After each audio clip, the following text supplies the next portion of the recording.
kemudian diberangkatkan menuju ke Imogiri.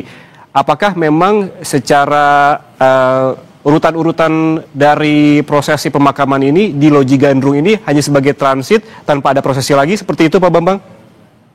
Ya, nampaknya sudah tidak ada prosesi lagi. Jadi secara simbolis, jadi Loji Gandrung adalah representativeness dari Republik ini, kemudian diberikan kesempatan untuk memberikan penghormatan yang terakhir. Tadi disebutkan dari Mas Widi ada Prokominda di situ, ada Pak Wali dan jajarannya, sehingga hanya sekedar transit, penghormatan terakhir dan segera diberangkatkan ke Imogiri karena dari Solo ke Imogiri nanti kira-kira memakan waktu sekitar 2 jam. Sehingga sampai di sana diperkirakan setelah duhur baru sampai di Imogiri, dan itu nanti belum prosesinya naik tangga, Mas. Ada sekitar 400-an 9 anak tangga. Ya, jadi jenazah ini akan diarak menggunakan ditandu oleh abdi dalem dari Keraton Surakarta yang ada di Imogiri, kemudian dibawa ke atas ke Kasuwargan Pakubono ke-10, sehingga prosesinya akan masih makan waktu lama, Mas. Oke, jika di Loji tidak ada prosesi lain begitu, tadi Pak Bambang sempat menyebutkan ketika di Imogiri kemungkinan besar akan ada prosesi pengangkatan jenazah begitu. Bisa dijelaskan lebih detail sebetulnya prosesi apa lagi yang nantinya akan dilakukan di Imogiri?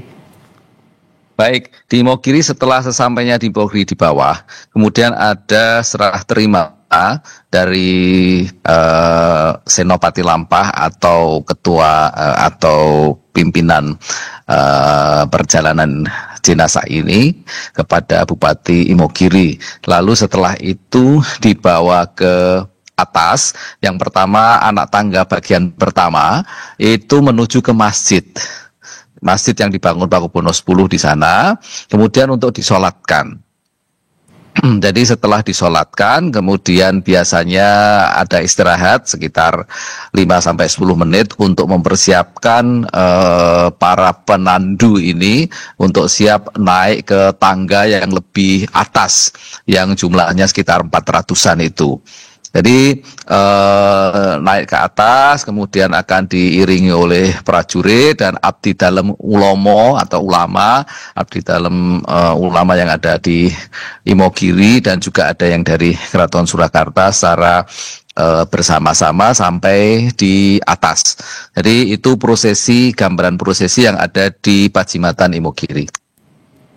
Oke, Pak Bambang, sebagai pencerahan untuk kita semua begitu, mungkin ya berapa juga masih belum mengetahui apakah seluruh Raja Surakarta begitu yang telah meninggal dimakamkan di Imogiri dan bagaimana sejarahnya?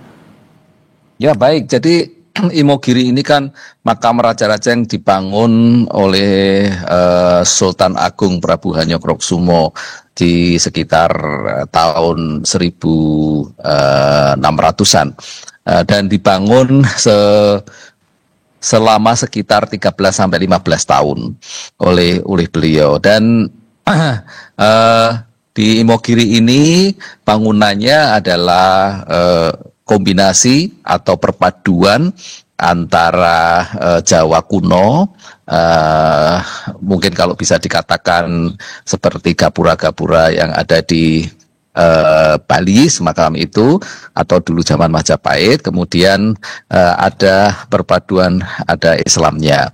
Lalu di Imogiri ini ada Kasuwargan di Kasultanan Ngayogyakarta, ini makam raja-raja dari Keraton Ngayogyakarta Hadiningrat di sebelah utara kalau nggak salah, kemudian di sebelah timur, sebelah baratnya ada makam-makam raja-raja dari Keraton Surakarta.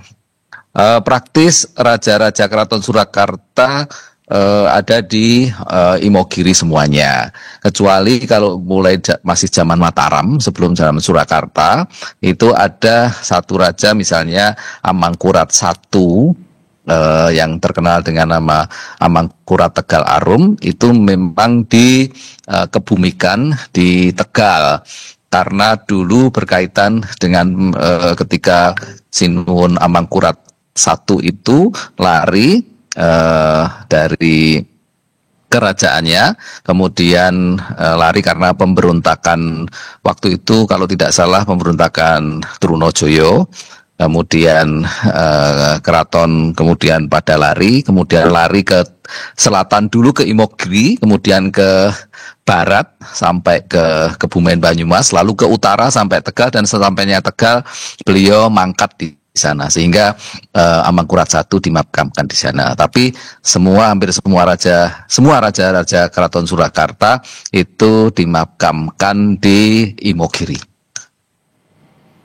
Oke, Pak Bambang, saya melihat juga di Loji Gandrung saat ini tampak ada tokoh-tokoh publik begitu ya, yang paling mencolok yang saya lihat ada Presiden ke-7 Joko Widodo.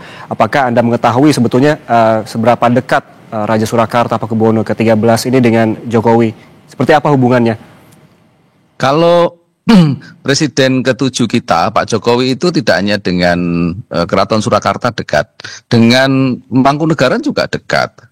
Pak Jokowi ini kan terkenal dekat dengan rakyat, dan beberapa kali Pak Jokowi ini kan sempat juga pernah mengunjungi keraton, kemudian berbincang dengan Sinuhun Pakubuwono ke-13 juga. Bahkan kemudian ketika dulu masih ada konflik pada saat awal-awal Pakubuwono ke-13 ini menduduki tahta, Pak Jokowi kan memberikan upaya-upaya yang tidak pernah berhenti untuk terjadinya rekonsiliasi, dan kemudian berhasil rekonsiliasi itu, dan kemudian sampai hari ini kemudian yang bertahta di Keraton Surakarta kan Pakubuwono ke-13 itu. Demikian, Mas. Baik, terima kasih. Banyak insight yang kami dapatkan dari Bendoro Raden Mas Bambang Irawan, Budayawan Solo, yang telah memberikan waktunya menjelaskan terkait dengan prosesi pemakaman Raja Surakarta Pakubuwono ke-13 dan juga hal-hal lainnya tadi sempat dijelaskan terkait juga dengan sejarahnya. Terima kasih sekali lagi Budayawan Solo, Bendoro Raden Mas Bambang Irawan, atas waktunya bersama kami di Breaking News Kompas TV. Sehat selalu. Sehat.